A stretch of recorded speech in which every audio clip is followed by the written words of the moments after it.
It's 95 and 96.1 The Rock as the struggle bus continues with Wheels, Drew, and Amanda. And so pumped up to be joined on the phone line right now by one of the stars of the iconic original television series Full House, and of course the new Netflix spin-off series Fuller House, as they celebrate 30 years this year. You know him best as Uncle Joey Gladstone, but he's Dave Coulier.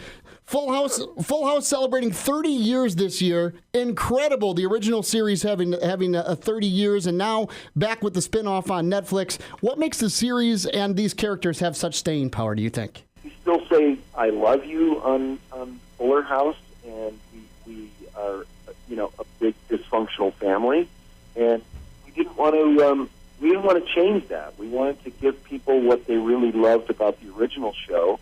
And we wanted to kind of update it. It's kind of Full House 2.0.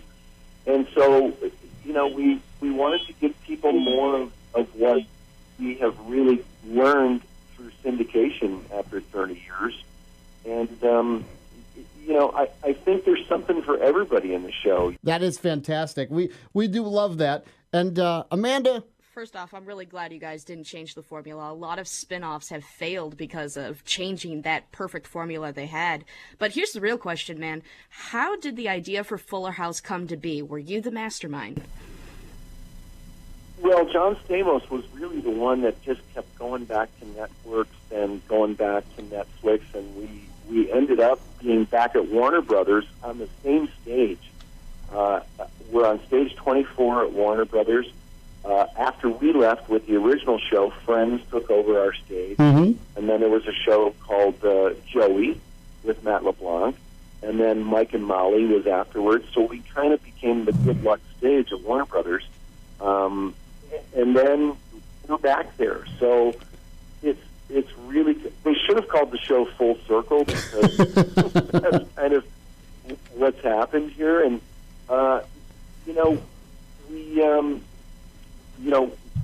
I was just in New York with Bob Saget, Candace Cameron, Jodie Sweetin, and Andrea Barber, and we did Good Morning America and The View and a bunch of other shows.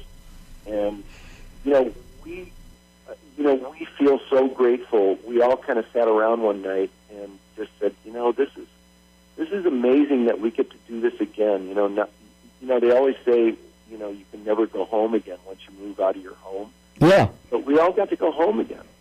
And we're so grateful to be able to do this 30 years later. It's crazy. That is fantastic. And I think that's the thing, is that what makes you guys as a cast? I mean, what's it like to work with those same people for 30 years? I mean, you guys are all friends, and that's kind of rare in Hollywood. It is. It is. We're, like I said, we're one big dysfunctional family, and we truly love each other, which is probably not... it's probably not politically correct to even say you love each other now. Sure, absolutely. We do. We've never parted. We've been through so much, like a real family. You got to remember that Jodie Sweetin was 5 years old and Candace Cameron was 10 years old when we started, and now they're moms and they have kids who watch the show, and so we've really gone through so many things. We've gone through births and deaths and marriages and divorces and all the things that a real family goes through. And, to be here all these years later, 30 years later, is it's surreal. And, we're extremely appreciative. Absolutely. Excellent. Now, turning things to the stand-up career, you're very active in doing stand-up still. You've got the show coming up October 4th at UW Oshkosh. It seems you like to come to the Midwest a lot. What do you enjoy most about this part of the country, and what makes stand-up fun for you still? Well, stand-up is a challenge, and I get to say, instead of someone handing me a script and saying, make these words funny, I get to make my own words funny. So I get to kind of, in essence, write the script. And from the Midwest, I was born and raised in Michigan. My whole family still lives there, and there's something about the Midwest that I just gravitate towards because it's my sensibility, and I really feel like they're my audience, and I can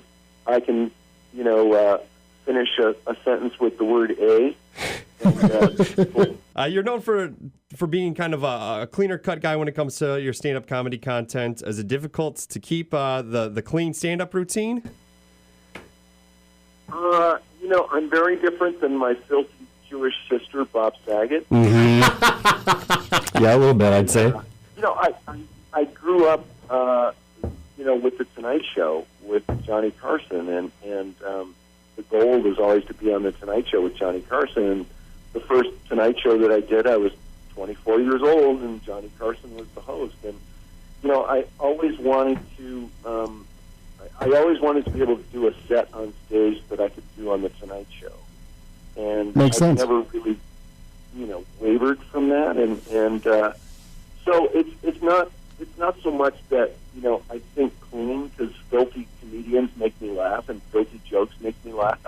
But as a performer, my sensibility is just, wait a minute, my grandma might be sitting in the back row. Yeah, good call. Absolutely. Now, do you people expect you to be Uncle Joey on stage? How do you separate yourself as a person from the character that you've played for years? And are people always expecting you just to be the funny guy? I hope they expect me to be the funny guy. Yeah, they're better. That's the thing when you're doing comedy. I just try to get the Full House stuff out of the way right off the top of my shows. Because it is the 900-pound, elephant in the room, but there's never been True. a 900-pound elephant. Right. I think they all weigh much more than that. But I try to talk about it right off the top because it's what people are expecting. So, I do stuff, I make references about, the show and my cast members. And, it's one of those things where, it's what people expect. So I just try to address it right off the top, and then I can talk about things that I like to talk about. That is fantastic. All right, Dave, we know your time is short, and we know you got to go. We know you have a ton of other things to do today, so we'll get you out of here on this, my friend. Favorite Fuller House episode? What do you got? Full House episode, it was probably the hockey episode, because I love playing hockey, and I got to skate on an episode. I love it. All right, well, we'll check out DaveCoulier.com, and we'll see you in Oshkosh coming soon, my friend. Thanks so much for all your time. We appreciate it very much. Thank you.